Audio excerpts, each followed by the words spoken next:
E aí, pessoal, tudo belezinha? Mister Darkness aqui novamente para outro react. Bora lá, bora lá.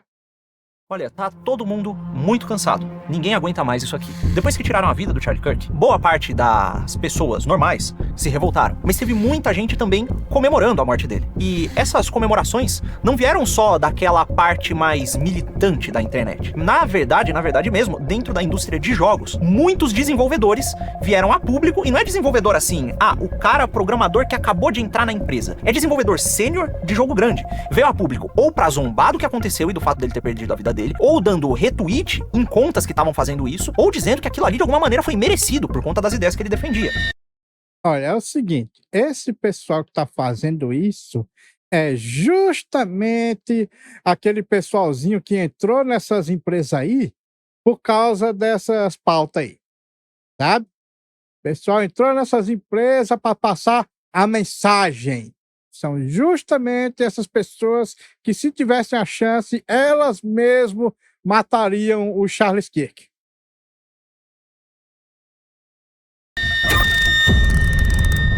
Eu separei aqui uma lista de exemplos, né? O principal dele foi a Drew Harrison, que tá fazendo o Ghost of Yotei e é uma desenvolvedora sênior. Ela veio a público fazer uma palhaçada dessas, as pessoas se revoltaram, começaram a marcar a Sucker Punch, que é a empresa que faz o jogo, né? Que fez o primeiro, o Ghost of Tsushima, e tá fazendo esse segundo Ghost of Yotei agora, e ela acabou demitida, depois que o pessoal se irritou. Ainda bem, ainda bem. Quem comemora assassinato assim tem que ser demitido mesmo. E chamou atenção pra isso na internet. Mas, ainda assim, isso não resolve totalmente o problema, e já a gente vai entrar um pouquinho mais profundamente nisso. Antes, vamos ver alguns dos outros casos de pessoas que fizeram isso. Teve o Brian Crescente, que não é desenvolvedor, mas é um jornalista que foi um dos fundadores da Kotaku e da Polygon, dois dos maiores veículos, né, de mídia do mundo dos games. Teve também o Bruce Knepik, que é da Epic e é mais um funcionário sênior. Um produtor de Magic the Gathering, que trabalhou na Sucker Punch. Teve também Trick Weaves, que é um designer de narrativa da EA, que trabalha tanto na série Mass Effect quanto na série Dragon Age. Teve um outro. É por isso que Dragon Age tá aquela merda. Vocês estão vendo quem é esse pessoalzinho, né? É por isso que os jogos... Quando você escuta alguém dizer, mas pra você os jogos são todos wokes, ué, se eles foram tudo infectados pela cultura woke, eu vou fazer o quê se eles são mesmo? Jornalista, o Zack Zivisen, da Kotaku, o Toshio Murouchi, que é um gerenciador de comunidade da Square. Gerenciador de comunidade, pra quem não é do meio, é aquele cara que cuida das redes sociais, mas mais focado na parte de interação com o público. Então ele fica ali interagindo com as pessoas nas respostas da comunidade, conversa com a galera nos fóruns, nos grupos de Facebook relacionados ao jogo, pega... Lembrando que a Square tá cheia de gente woke lá, não sei como, bicho. Os woke, eles começaram a perder as pautas nos Estados Unidos, aí começaram a migrar pro Japão. Estão começando a encher o Japão de coisa woke, velho. O Japão, sinceramente, cara, eu tô achando que ele vai ser destruído igual a Alemanha e outros países. Principalmente depois que começaram a fazer imigração em massa lá de indianos. É só esperar, cara. O Japão vai ser destruído. Reclamações e leva pro time de desenvolvimento, dúvidas, etc. E esse cara tava corroborando essa narrativa que zombava ou responsabilizava o Charlie Kirk pelo próprio assassinato, né? Teve também o Donny Torrey, da Psyonix, que faz o jogo Rocket League, que é um jogo bem popular. Muitos desenvolvedores da Bethesda, que faz a série Elder Scrolls, o último jogo do Indiana Jones. Inclusive, nesse caso, a própria conta oficial da Bethesda, no meio da gritaria e das reclamações a respeito dos funcionários que estavam fazendo palhaçada em rede social, postou um GIF do novo jogo do Indiana Jones, que é o Indiana Jones The Great Circle, que é baseado no filme de mesmo nome, que saiu recentemente, que é uma cena em que o Indiana Jones ele faz carinho no gato e tá escrito assim na legenda: você não se importa com esses fascistas, né, gatinho? Enfim, teve também desenvolvedor da Blizzard, artista do Sonic e streamer da Twitch, que tem um histórico enorme de falar em assassinato de opositores políticos e que tava, como esperado, fazendo palhaçada com a morte do Charlie Kirk. Bom, como eu já disse aqui no começo do vídeo, os jogadores mais à direita, ou que são mais despolitizadores, têm esse discurso de despolitização dos jogos, vieram a público denunciando esses casos todos. Essas denúncias chegaram às empresas, em muitos casos geraram demissões dos funcionários problema, em alguns outros geraram uma vista grossa. Em casos de empresas muito grandes, como foi o caso da Microsoft, eles disseram que iam avaliar, porque a defesa da violência não está de acordo com os valores da empresa, e até o momento da gravação desse vídeo, no caso da Microsoft em particular, não aconteceu nenhuma outra punição. E não vai acontecer, porque eles são woke. Então eles concordam.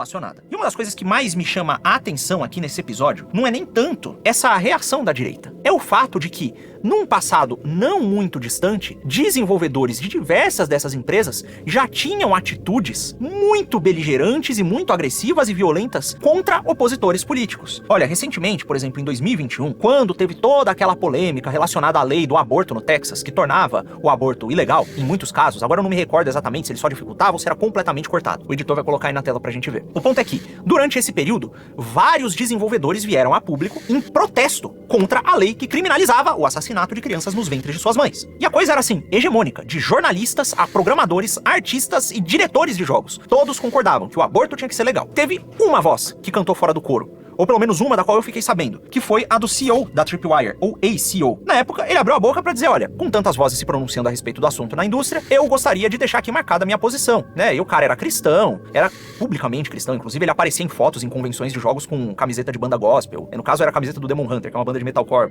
gospel, né? E ele marcou a posição dele lá, de maneira muito educada, em apoio à criminalização do aborto. E, meu amigo, isso gerou uma gritaria na indústria, que vocês não têm noção. Até o diretor dos God of War recentes, né, o Cory Balrog, veio a público falar sobre como aquilo era um absurdo. Todo mundo se juntou pra cancelar o sujeito e em pouco mais de 2 dias ele saiu do seu cargo de CEO. Olha, eu não tô falando aqui de um programador que foi demitido por ir contra a cartilha progressista. Eu tô falando aqui do CEO da empresa. Olha, pra que um CEO se demita por causa desse tipo de pressão, ele tem que ter recebido uma chamada de atenção de alguma instância superior, né, ou da empresa coletivamente, pode ser que tenha rolado alguma espécie de motim, os funcionários se organizando contra ele, ou dos investidores, né, no caso de empresas de capital aberto. Nesse caso, Pois é, então a gente tá vendo que a esquerda já demite gente da direita há muito tempo. Aí agora eles querem reclamar quando a direita tá demitindo a esquerda? Pode não, meu amigo. O negócio tem que ser igual pros dois lados. caso aqui eu não sei exatamente o que aconteceu, mas pode ter sido as duas coisas ao mesmo tempo. Talvez valha até entrar em contato com ele pra tentar entender um pouco melhor essa questão. Na época em que isso aí aconteceu, eu mesmo fiz um vídeo cobrindo as coisas lá no meu canal pessoal. Há naquele vídeo ali uma argumentação contra o aborto de um ponto de vista puramente, estritamente filosófico. Eu não uso nenhum argumento religioso ali, e esse é até um vídeo que vale a pena ver depois. Mas prosseguindo, para além desse caso de cancelamento que aconteceu aí em 2021, pouco depois disso, teve a polêmica do Hogwarts Legacy. Eu não sei se vocês lembram desse episódio. Hogwarts Legacy é um jogo de mundo aberto baseado na série Harry Potter. O jogo começou a ser boicotado pela militância pró-trans. E foi um boicote fraquíssimo, porque a militância woke, ela não compra jogos. A militância woke tá nem aí para jogo. Ela quer passar a mensagem. Quer que você engula a mensagem. Agora, comprar jogo? Não, eles estão nem aí para jogo, não, cara. Eles nunca se importaram com o jogo, não. Eles olham assim para jogo e... joguinho? Não, isso aí é coisa de machista opressor. Não quero essas coisas, não. Sabe? Então é por isso que o boicote deles falhou miseravelmente. Mas o boicote nosso aqui, de gente libertária, gente conservadora, gente da direita, vocês estão ferrados, meu amigo. Nós aqui compra jogo. Porque ele é baseado numa propriedade intelectual que pertence a J.K. Rowling, que, longe de ser uma direitista, é, na verdade, uma feminista radical, que, sendo uma feminista que defende os direitos das mulheres, acredita que mulheres existam. E que, acreditando que mulheres existam, é contra a teoria queer, que dá base para essa ideologia trans. Isso, aos olhos desses militantes, é encarado como transfobia, seja lá o que diabos isso significa. Seja lá o que diabos trans significa também, né? Enfim. E por ser encarado como transfobia, eles convocaram ali um boicote ao Hogwarts Legacy por conta da associação com a J.K. Rowling. Nessa época, eles inclusive fizeram um site que era uma lista negra de streamers a serem punidos e boicotados e perseguidos caso eles jogassem o Hogwarts Legacy. O boicote flopou porque ninguém ligou pra essa palhaçada, as pessoas compraram o jogo, foi o jogo mais vendido do ano, mas ainda assim, eles tentaram usar toda a força que eles tinham. E olha que tem muita coisa woke no jogo. Eu joguei e reparei em coisa woke lá.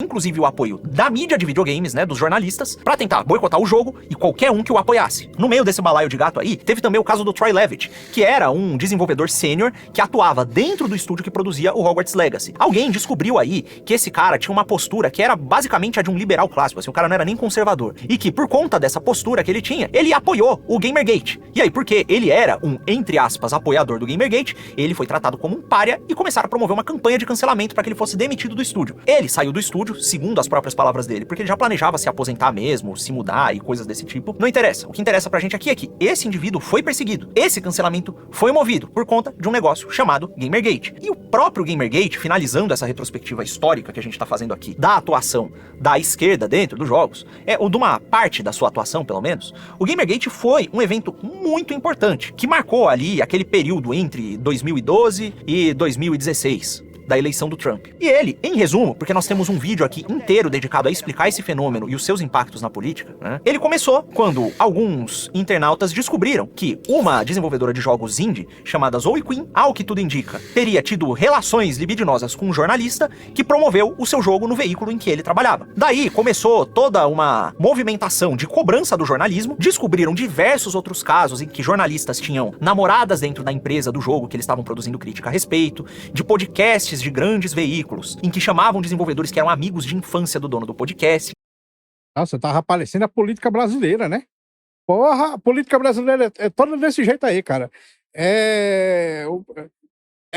Como é que é? As mulheres, esposa do juiz lá, sendo advogada, tal, e coisa do tipo, sabe? Parece muita política brasileira esses negócios aí. E diversos outros conflitos de interesses diversos, causados ou por relação pessoal dos jornalistas com quem produz os jogos, ou por relações comerciais entre as empresas que desenvolvem os jogos e os veículos e jornalistas, que constituíam ali um problema de ética jornalística que foi levantado pela comunidade. Obviamente, no meio desse caminho aí, teve também uma confusão com uma militante feminista que estava tentando problematizar videogames, essa chamada de Anita Sarkeesian, e descobriram um complô de jornalistas que se organizavam numa lista de e-mails gigantes para coordenar a narrativa para proteger essas nobres donzelas do que eles chamaram de uma campanha de perseguição a mulheres no mundo dos jogos. Campanha de perseguição a mulheres no mundo dos jogos. Enrolação, viu, bicho? Porque o objetivo deles é passar o feminismo, que hoje em dia ele prega a superioridade feminina, eles querem pregar isso nos jogos. E estão até conseguindo, porque depois do Gamergate, teve o Gamergate 2, que apesar do nome, na verdade era a Sweet Baby Inc., né? Pois é, esse negócio aí, meu amigo, vai longe. Evidentemente, essa narrativa aí de que o Gamergate foi uma perseguição misógina se espalhou, terminou até mesmo na Globo, a ONU veio ao resgate dessas moças e elas foram palestrar lá na ONU, e todo o establishment político e midiático ligado a essas instituições internacionais e ao Partido Democrata Americano se juntou para protegê-las. Isso, no fim, culminou numa série de reportagens coordenadas, em que a mídia de videogames, a mídia especializada, denunciava os jogadores misóginos e preconceituosos, e dizia que gamers são preconceituosos e que empresas deveriam parar de produzir jogos para os jogadores, porque eles não deveriam mais ser o público-alvo, porque eles são preconceituosos e mauzinhos e Evidentemente, isso começou uma mudança na indústria de jogos. As empresas, a partir desse momento, passaram a se tornar mais engajadas politicamente, por conta da pressão dos jornalistas. Os jogadores, que tinham opiniões divergentes, passaram a ser mal vistos. Foi, assim, um momento inédito na indústria, em que as empresas se tornaram como que inimigas dos seus consumidores, e até mesmo os próprios funcionários, que tinham visões dissidentes, que não concordavam com o progressismo que se instaurou ali hegemonicamente, eram também perseguidos e cancelados. Isso, tanto dentro das empresas que desenvolviam jogos, como nos veículos jornalísticos. E aí, por isso, você vê que hoje a indústria ocidental está totalmente tomada pela agenda woke. Foi por causa disso daí. Os desenvolvedores normal, gente conservadora, gente de direita, gente libertária e tudo mais, esse pessoal aí foi tudo expulso dos estúdios e substituído pela galera woke. E é por isso que os jogos ocidentais estão tudo umas bosta. Existe inclusive um membro da Liga Nerdola aqui no Brasil hoje, que é o Giga, que trabalhou por muito tempo em empresas de games, foi jornalista, apresentador e etc. E se vocês encherem lá bem o saco dele, nem sabe que eu tô falando isso aqui, ele pode contar melhor pra vocês como é que o negócio funciona. Talvez ele tenha até algumas histórias pessoais pra compartilhar. E olha, francamente, fica aqui o convite se ele quiser bater um papo com a gente a respeito disso. Um abraço aí pro Giga. O ponto é que essa movimentação dentro da indústria de games tinha um objetivo claro, que era destruir completamente todo o discurso que fosse oposto às pautas progressistas e promover jogos que colocavam a narrativa progressista em circulação. Para que isso acontecesse, não só esse movimento de supressão das opiniões foi feito, como empresas de consultoria especializadas em adequar as narrativas dos jogos às exigências progressistas, sob a égide da inclusão, da diversidade, de todas aquelas palhaçadas que vocês já conhecem, foram criadas. A mais famosa delas é a Sweet Baby Inc., que já foi exposta em diversos vídeos aqui no meu canal, aqui no Quinto Elemento, e em diversos outros canais, como o canal Pois é, essa Sweet Baby Inc. aí, o objetivo final dela, como a própria CEO falou, acho que foi a CEO, era destruir os jogos. Destruir eles completamente. Deixar eles 100% woke. Da Camomila e os canais da Liga Nerdola, o Gnose Games e etc. Isso sem contar o trabalho do Cabrutos, que foi um brasileiro que fez um banco de dados para catalogar as empresas envolvidas com essas consultorias, para que os jogadores pudessem boicotar. Um abraço aí pro Cabrutos. Pois é, Cabrutos, um abraço aí. Tu é um herói, cara. Tu é um herói. Inclusive, vê lá, um brasileiro que mora no Japão que fez um banco de dados que tá atrapalhando a empresa woke americana. Esse mundo é muito doido. Para os propósitos da nossa conversa aqui, o que importa é que aconteceu o assassinato do Charlie Kirk. E esse assassinato aconteceu num ambiente muito diferente daquele ambiente de 2012. No ambiente atual, o Trump tá no poder. A direita tá no poder. E não tá no poder como esteve naquela época. Ele tá no poder com muito mais meios de ação e legitimidade, mesmo dentro do establishment americano. Nesse momento, o Trump tá tomando ações concretas para coibir esse tipo de ideologia nefasta, que leva ao assassinato de opositores políticos. E nesse momento, a população que já era oposta a esse tipo de coisa tá com um saco muito mais cheio desse tipo de imposição ideológica. Fazendo aqui uma metáfora, a sociedade é como uma panela quente nesse momento. E com o assassinato do Charlie Kirk, essa panela passou a ferver. E quando essa panela ferveu, o botão da vingança foi apertado. Agora, a comunidade de jogadores tá indo atrás de todo militante que comemorou a morte do Charlie Kirk. Exatamente. Exatamente. A gente teve que aguentar a esquerda detonando os jogos. Teve que aguentar. 1 ano, 2 anos, 3 anos, 4 anos, 5 anos. Eles só oprimindo. Agora, a gente tá tendo a chance de fazer o inverso. Vocês vão tudo se fuder. Denunciando para que eles sejam demitidos. Mas há aqui um receio. E não é só ligado ao que significa a cultura do cancelamento. O receio é que isso talvez não resolva muita coisa. Eu vou pegar aqui o caso mais notório, que foi o caso do Ghost of Yotei. A Sucker Punch demitiu o desenvolvedor problemático. Mas, ora, existem outros desenvolvedores que carregam essa ideologia e que a imprimem no roteiro do jogo. Sim. Infelizmente, a gente não vai ficar sabendo, a menos que a gente dê voz a eles, né? Bora ver os tweets deles tudinho. Ver as redes sociais deles, tudinho, porque eles vão se expressar. Não pode censurar. Censura jamais. Mas aí, a partir do momento que a gente consegue ver eles se expressando, é que a gente consegue dar a nossa resposta. Parte do time de roteiristas do Ghost of Yotei também escreveu o Dragon Age Veilguard, que é um jogo conhecido pela sua militância descarada em um texto de baixíssima qualidade. A história do jogo é horrível, os personagens são caricatos e a militância explícita, que prejudica e muito o texto do jogo. E eu te pergunto, ter demitido uma pessoa que comemorou a morte de um opositor político vai fazer com que esse jogo seja um jogo melhor? Não, mas com certeza boicotar o jogo vai. Porque aí a gente deixa a nossa mensagem clara. A gente vota com a carteira. Você quer fazer um jogo merda que só tem essas porcaria de pauta woke e a única coisa que tenta fazer é passar mensagem? Beleza, então a gente não compra. Não, porque a ideologia já tá dentro da empresa. E a própria Sony continua pagando pelo desenvolvimento de jogos militantes. O próprio Heretic, Intergalactic Prophet, Intergalactic Heretic Prophet, eu sei lá o nome dessa diabo desse jogo do Neil Druckmann lá, com a mulher careca feia. A mulher careca feia, adorei. A mulher careca feia. Bela descrição, adorei. É o seguinte, como eu tava dizendo, esse daí, o que resolve, minha amiga, é boicote. É boicote. Vocês querem jogo woke? Então... Esse jogo tá sendo descrito pelos veículos da imprensa como o jogo mais caro da Naughty Dog, ou um dos jogos mais caros da Naughty Dog. Ele é feito pelo Neil Druckmann, que se inspira em militantes feministas para escrever os seus jogos, e tem uma agenda ideológica que ele coloca à frente da própria qualidade da obra que ele tá produzindo. Esse cara ainda é financiado, e esses jogos ainda são produzidos. Perseguir indivíduos, desenvolvedores, que dão opiniões vis, mas... que não são só erradas, são más mesmo, na internet, não vai fazer com que o sistema se desmonte. Porque, bom, não é no sistema que nós estamos mirando. E o sistema é que tem que ser mirado. O mercado tem que parar de colocar dinheiro e investimento em empresas baseados em como elas se comportam sociopoliticamente. Mas a única maneira de fazer isso é a gente votando com a carteira. É por isso que os jogos têm que ser boicotados. agências de lobby têm que ser desmontadas, as ONGs têm que cair. E isso é precisamente o que o Trump tá fazendo do lado de lá. Se a gente mira os nossos esforços no lugar correto, não dá dinheiro pra esse tipo de jogo, vocaliza a nossa opinião e ajuda a desmontar o sistema cai, sem que pessoas precisem ter os seus meios de subsistência tiradas e sejam ainda mais radicalizadas. Até porque, bom, a menina lá que foi demitida da Sucker Punch já tava lá no Blue Sky dizendo que não se arrepende e que se precisasse, faria 100 vezes pior o que ela fez pra combater o fascismo. Não me parece que esse tipo de coisa tá ajudando as pessoas a se arrependerem e tá ajudando a alma delas a serem salvas. Parece que isso tá criando mais animosidade sem resolver o problema real. No final das contas, isso se trata, como nós dissemos num vídeo a respeito desse caso do Charlie Kirk e dos assassinatos de líderes da direita, o que deve ser feito aqui, no fundo, é uma postura de intolerância radical com ideias por amor às pessoas que dessas ideias são vítimas. Não só por aqueles que são assassinados, mas por aqueles que destroem as suas almas por estarem em contato direto e promoverem esse tipo de ideia. Enfim, comenta aqui, o que você acha que é mais efetivo, ir atrás do peixe grande ou perseguir esses pequenos funcionários? Vamos discutir e assista esse vídeo aqui em que a gente trata desse tipo de questão em maior profundidade. Muito obrigado. O negócio é ir atrás de tudinho. Tanto do peixe grande quanto do peixe pequeno, que é para eles saberem. A gente não deve parar nunca. Nunca.